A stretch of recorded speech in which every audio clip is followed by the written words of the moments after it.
Hello, ladies and gentlemen, and thank you for tuning into the Progressive Parent YouTube channel. We are supremely lucky to have Robbyn Peters Bennett on the line of www.stopspanking.org. Hi, Robbyn, how are you? Hi, Antony. I'm great. Great to be here. Thank you for joining us. Now, Robbyn, you're an expert on the field of childhood trauma. Could you tell us a little more about your background? Well, Antony, I am a child counselor, and my specialty is in the area of early stress and the effects of early abuse and neglect on children's mental well-being. And I'm also very interested in prevention of early abuse. And so I have been actively involved in the Alliance to End the Hitting of Children. That's a U.S. organization that is seeking to end the hitting of all children. And I also blog on stopspanking.org, and you can find me on Facebook. Yes, and your website does have a lot of resources to help people make a transition from spanking to peaceful, non-violent methods of raising their children. Now, throughout your research, you've become quite familiar with the neurological effects and the neuroscience of what spanking does in the body and brain to a child. Could you tell us a little bit about that? Well, sure. We know from research that there's 93% agreement in the social science research that spanking is linked to negative outcomes like behavioral problems, increased aggression, mental health problems, alcoholism, substance abuse. Recently, we've even found that it's connected to physical ailments. And so it makes you wonder, how is it that it's physiologically affecting our health? And so really this correlates to a monumental body of research called the Adverse Childhood Experiences Study. It was performed by the CDC and Kaiser Health Plan. Over 17,000 people, middle-class Americans, were involved over 15 years. And they found that early stress is linked to very serious health outcomes into adulthood, including mental illness, depression, anger problems, domestic violence, but also cardiac disease and diabetes and obesity and asthma. And so what the ACE study was able to understand is that early adverse childhood experiences are the leading cause of illness, death, and poor quality of life in the United States. And so this body of research has helped us understand that there are neurological consequences because of the way the brain develops in the first 5 years of life that are lasting. And the spanking research has really the very same outcomes. And so we're beginning to understand that spanking itself is a form of family dysfunction. Right, indeed, and those are a lot of really serious and good reasons for people to swear off using spanking as a method of discipline. Are children who are hit more likely to be violent? Yes, they are definitely more likely to be violent. That is one of the most consistent and prevailing discoveries that research has been able to uncover over the last 15 years. Now, some people will, of course, say, well, I was spanked and it didn't do me any harm. But it seems to me that even if that were true, one wouldn't want to take the risk. I mean, only 1 in 3 long-term heavy smokers get cancer. But that doesn't mean that anyone should say, well, I smoked and I didn't get cancer. What other popular arguments are you exposed to in favor of using physical punishment, and how would you respond to them? Well, I think that the most popular is that it seems to work in the moment. And I think a bad habit that almost works is hard to break. And I think hitting children and hitting other people in general is a very bad habit in the United States. In fact, when they did this adverse childhood experiences study and they looked at 10 key physical or family dysfunction, sorts of types of family dysfunction in the home, physical abuse of children was the number one reported adverse experience. 1 in 3 Americans reported physical abuse as children. And so I think the popular argument is that it's just a smack, it's not a big deal. But really what we're beginning to understand is that it is on a continuum of violence that's very serious in our country.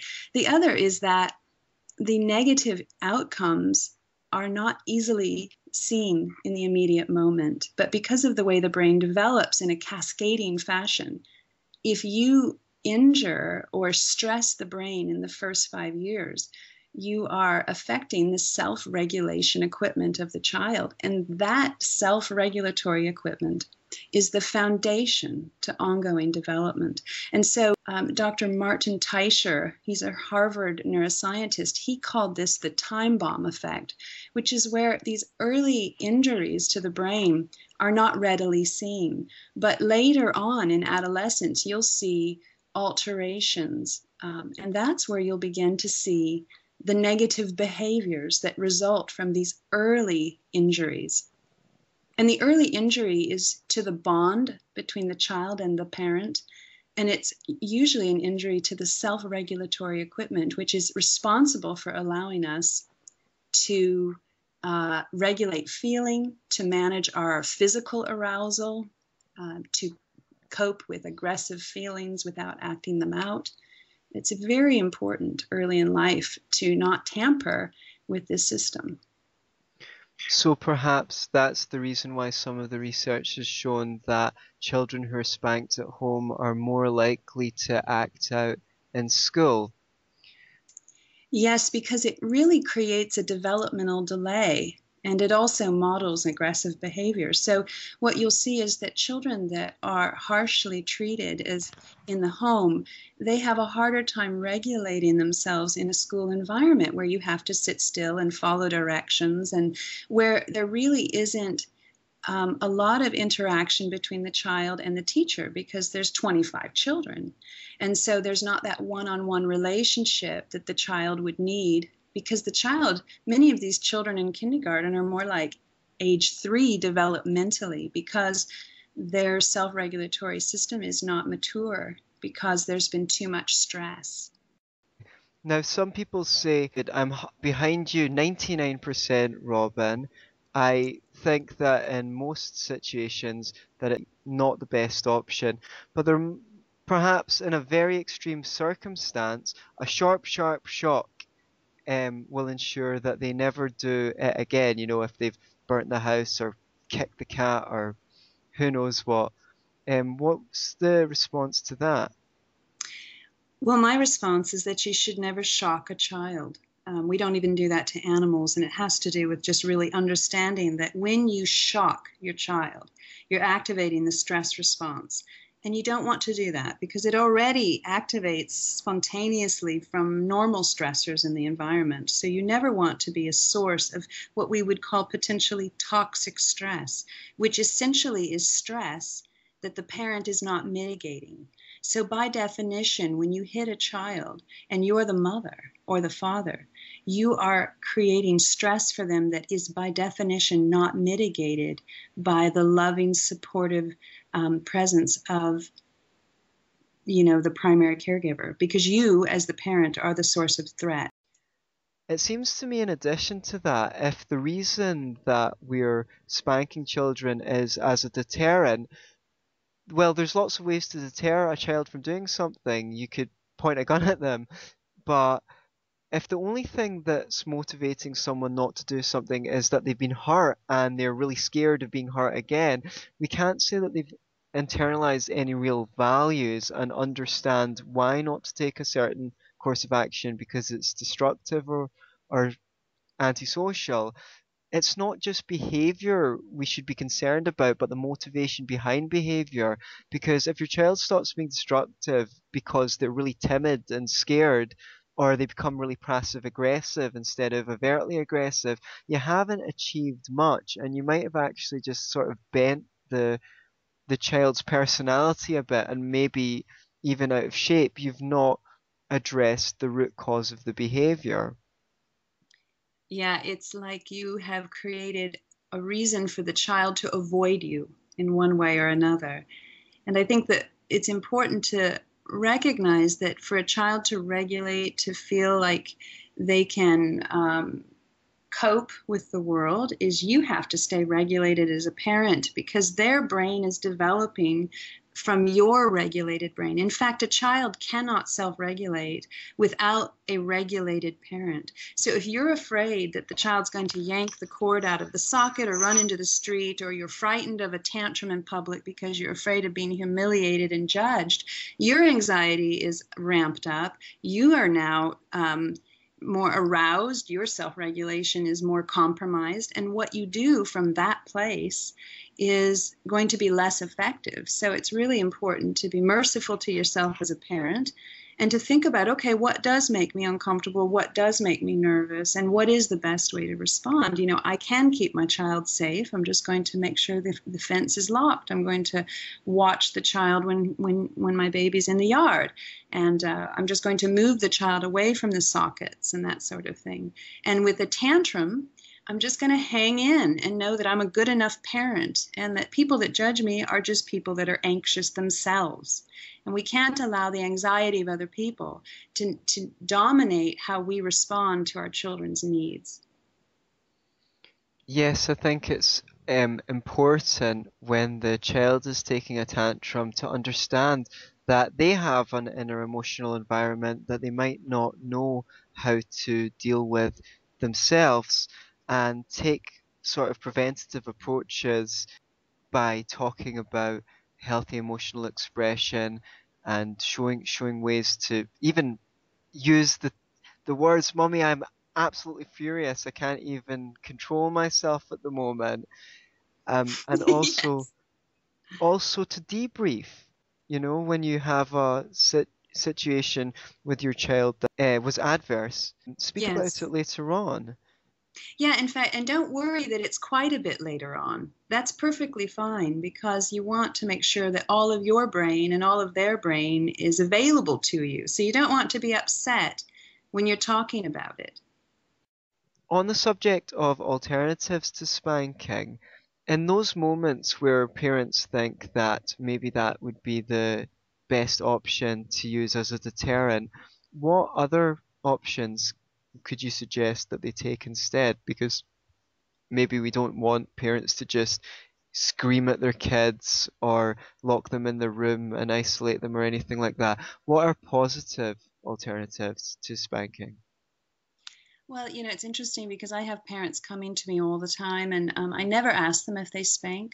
They usually will tell me eventually anyway. Parents usually don't feel good about that, but they're coming in for help. And the most common theme that I see with parents is that they're too busy, they're too stressed out, they have too many things to do, and they're taxing the limits of their own children and themselves. But they're so used to taxing their own limits that they don't even realize they're exhausted, or if they do, it seems normal. But in truth, little children do not thrive in environments that are full of things to do with exhausted parents. And it's very hard for mothers because often they feel pressed to do so many things. But ultimately, the intervention is to be with your child, to slow down, to self regulate yourself, to be sure that you're doing what you need to feel calm, to get support from your friends, to reach out and read child development books. But essentially, you have to feel good, you have to feel regulated. And when you do, you'll find that your child is less distressed. You'll be able to say, you know, I'm not going to the grocery store right now. It's too hard. We'll go later, because everything won't feel like a top priority, and you'll have more flexibility. I think with children, you're really looking at how do you avoid the dysregulation of a tantrum, the flipping out and the freaking out. And that has to do with bringing the entire stress level of the whole family down several notches. And that's what I work with parents, because a lot of parents are super smart. They know what to do. They just can't do it. And that's usually because they're too stressed out. And so my work is to help them come back into balance so that they can be with their children in a more relational, present way. Okay, fantastic. Thank you. Now, you spoke a bit about trying to prevent child abuse earlier in our conversation. Can you talk a bit about the link you've heard publicized between spanking and more severe forms of physical aggression towards children and the importance of that information? Well, that link it's interesting because the distinction between spanking and what you might call overt or criminal child abuse, that distinction has been erased in the child abuse and child development literature. It's because it's really on a continuum of family dysfunction. And we know that 5 children die in the United States every day from child abuse, and half of those are from physical abuse at the hands of their own parents. And we know that most criminal physical abuse begins with an attempt to physically punish the child. So the link between the two is very clear to people working in the field of abuse and neglect. Really, part of that problem is that when you strike a child, it activates your own hyperarousal, your own stress response. And when you activate your own stress response, it inhibits your ability to experience empathy. It inhibits your understanding of how big you are. You can't really gauge how the other person is feeling. And so you don't have the skills that you need to be able to properly parent and give guidance. So spanking is dangerous for the parent as well as the child. Right, of course. When I say it's dangerous for the parent, what I mean is that the parent now is compromised. They're no longer able to, engage with their child in a way that is effective. It is compassionate. They've really flipped their lid. And as a result, even if you try to remain not angry, you are biologically activated when you strike another person.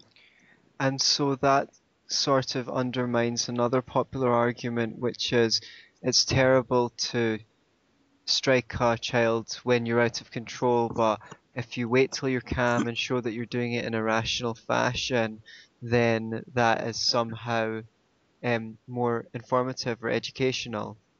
Well, yeah, that's not supported by science. Dr. Elizabeth Gershoff just published a paper about maternal warmth. And it says that, a lot of times we think, well, if we're kind and loving and it's clear that we love our children and we have a wonderful relationship, it won't be as destructive. But in fact, the research shows that maternal warmth does not mitigate the negative outcomes associated with spanking. And that makes sense if you understand that for a child to regulate, to self-regulate, to be calm, to be capable, they have to use your brain to do that, and you have to be regulated. So if you're the source of threat, the child is thrown into a dysregulated state because they need you all the time to be a source of comfort and strength and support. And so it's clear that anytime you compromise that feeling with your child, you're putting your child in a state of arousal that is almost impossible for them to recover from. And so, of course, it would be important to never hit your child or create any kind of ambiguity or confusion, because when you hit your child and you create that ambiguity of sometimes mom's a threat and sometimes she's not, that actually activates the stress arousal because the child has to anticipate, when am I going to be hurt? And that's very taxing on a little child's developmental brain, in the development of their brain. You don't want them to be vigilant or hyper-aroused or worried. So could you talk more about how bonding affects the child's capacity for self-regulation and how using a good strong bond between parent and child can be a realistic alternative to using physical punishment, and a favourable one in the long term? But just to think about what is the most fundamentally important thing we can do to help our children's brains develop properly, and that is to ensure that there's a safe, secure, comforting bond. That is essential. And with that bond, the child is then able to to develop a self-regulatory system, and that's their capacity to manage feelings and aggressive impulses. It's also their ability to physically feel calm. It's in charge of your respiration and your heart rate and your perspiration and your hunger and your sleep patterns. So if that bond is secure, that really supports that self-regulatory equipment. And once the child feels bonded to you and they have some self-regulation, then they can go out into school and into social situations, and they can establish affiliation, and they can be empathic, and they can develop these more sophisticated social skills because they have that fundamental attachment to you, and they have the regulatory equipment that supports them to be able to tolerate the stress of getting along with other people. How do you nurture a strong bond with your child? Well, there's so many ways to do that, but there's so much great literature out there about this. But one of the things that I think about that I think in our country is a little bit neglected, because I see parents doing a wonderful job cognitively and explaining and listening and talking to their child. But with little children, they tend to sway between being able to be verbal and not being able to be verbal. So from 0 to 5, it's very normal for verbal interventions, for talking, not to work.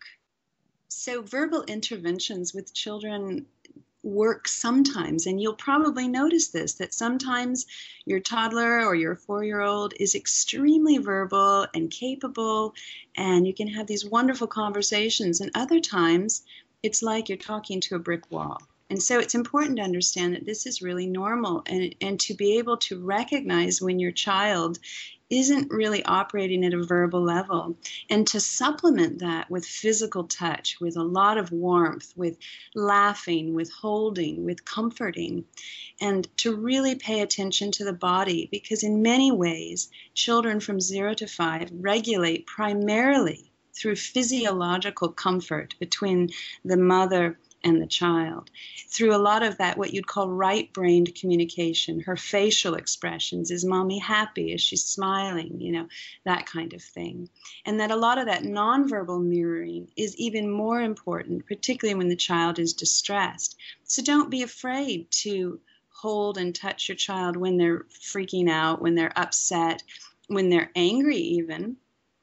Don't be afraid to get down on eye level and on the floor with them and rub their back while they're talking to you and nod your head and really get physically in tune with the child.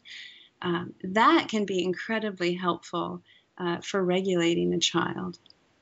Yes, it seems to me that if a child is already finding it difficult to verbalize their emotional needs and communicate and connect with their parent, then the last thing that's going to improve their ability to do that is using a physical form of discipline on them. And regarding parents being afraid to maybe touch their children, I know there used to be a sort of thought meme that went around that people worried that if they touch their children too much or they comfort them that when they're angry, then either they're encouraging the behavior or the children will come to depend on them and become clingy and won't be able to become independent and hold their own. Is there any truth in that, or is that the opposite of the truth? I think that the neurological truth is that children self-regulate through co-regulation, and that they naturally will become independent of you when that self-regulatory equipment is fully developed. And so a parent shouldn't be afraid to touch and hold.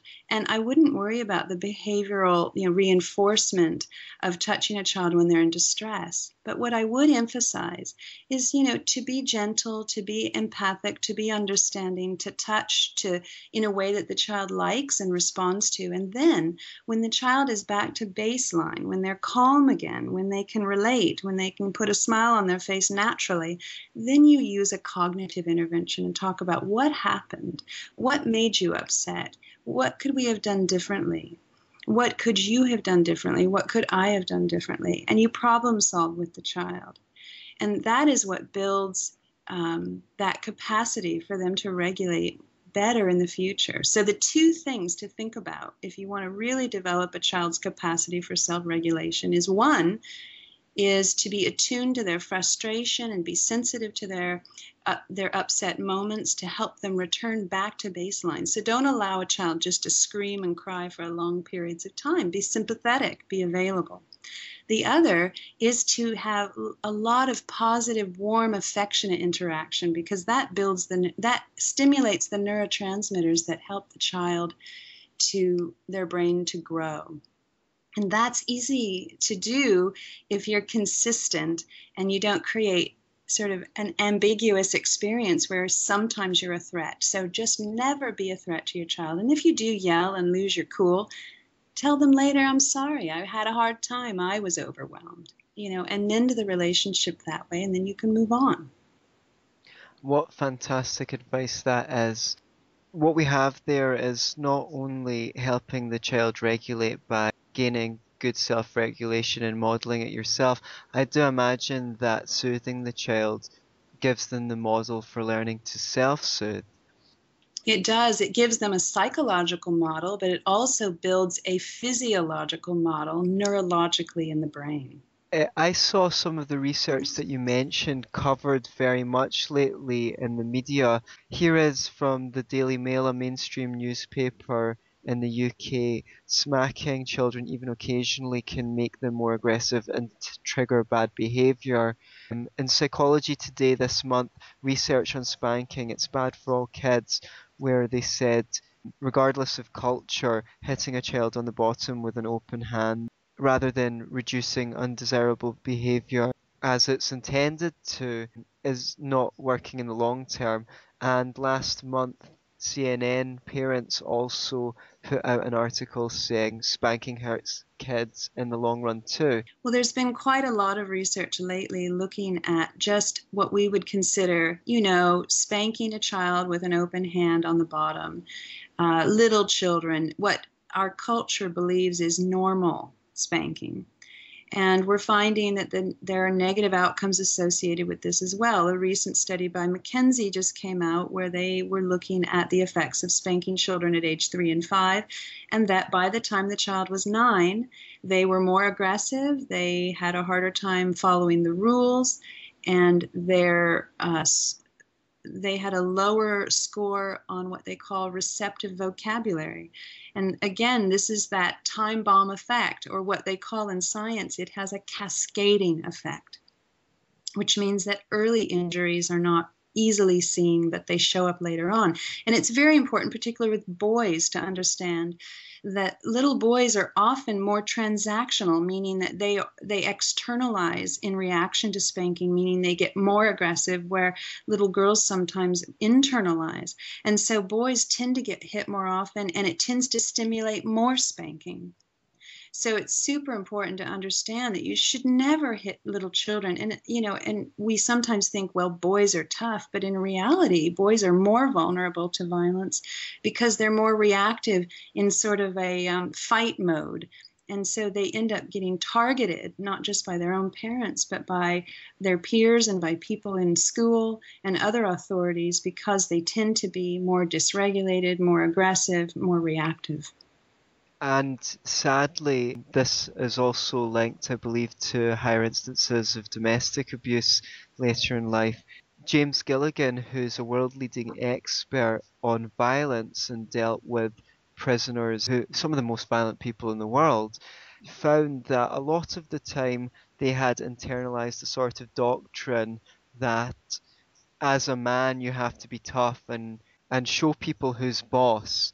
And that was one of the motivating factors in their extremely violent behavior. And I can only imagine that that was internalized in the home environment, because these were people who'd invariably been through incredibly violent childhoods. Yes. It's like, an interesting study just came out that shows that when you feel powerful, it interferes with certain ability to feel empathy. And so, of course, it's important that we help children feel more safe within the relationship, within the power of connection, rather within the experience of dominance and feeling like I'm bigger so I can get my way. And so when we use force, we are reinforcing a power structure for the child and inhibiting empathy. And there are so many studies showing that children that are spanked have less moral internalization. They are sneakier and more effective at getting away with things and not being caught because they're more preoccupied with doing so, and that they have less empathy toward their peers, and that they tend to be bullies, and they tend to grow up to be bullies in their families as well. I'm going to put links to those 3 papers and all the links you covered as well in the description of this video if anyone wants to take a look. That would be wonderful. I think that where we have failed as a country and as in the world is to really provide education. In fact, I'm working on developing a documentary. We've, already filmed some of the footage. And the idea of the documentary is to share the science to help people understand the link between spanking and more serious child abuse, and also to understand that there's a better way. We're going to be filming a woman who works in Harlem with parents, showing them how to give up spanking in lieu of just better intervention. She says, raise our skills, not our hands. So any help that we can have in raising funding for this project would be so appreciated. Robbyn, I'm so glad you mentioned your documentary because I was wanting to go on to it before we wrapped up the conversation. I think what you're trying to do here is absolutely fantastic, and I'd like to encourage anyone listening to go to www.stopspiking.org and reach into their wallet a little bit and help this documentary be made, because by changing the way that parents raise their children, we can really change the whole world here. Early years are formative. They form our personality. You don't have to be an expert in psychology to know. If Lloyd DeMoss, who runs the Journal of Psychohistory, be believed, he wrote a book called The Origins of War and Child Abuse, and he believes that peaceful parenting could be a route to the abolition of war. If people don't wholeheartedly accept that hypothesis, we can at least hopefully agree, based on the evidence, that we can have a much more psychologically healthy society. Yeah, you have to wonder why hitting children is something we do. It must have been adaptive at an earlier time when there was more danger under extreme warfare. But the question is, do we want to wire our children for war, or do we want to wire them for peace and for greater tolerance? And if a child is wired for war, they won't recognize the safety of a benign environment because they will be hypersensitive to threat, even when there is no threat there. And I think the beginning of this is to give our children a chance when they're very early on to really feel safe and secure. Robbyn, I want to thank you for your time and speaking to us this morning. Thank you for the fantastic work that you've been doing. I'd just like to point people at www.stopspiking.org again, and you can find the link in the description to this video. I hope you have a wonderful day. Thank you so much, Antony, for supporting this work of mine and being a voice out there for children. And this can be very hard work and very lonely work. And it's just so good to know you're out there fighting the good fight out there with me. That means a lot to me. I hope that we can move together towards a more peaceful world for children and adults and lots of happy families. I really believe that we can. I really believe that.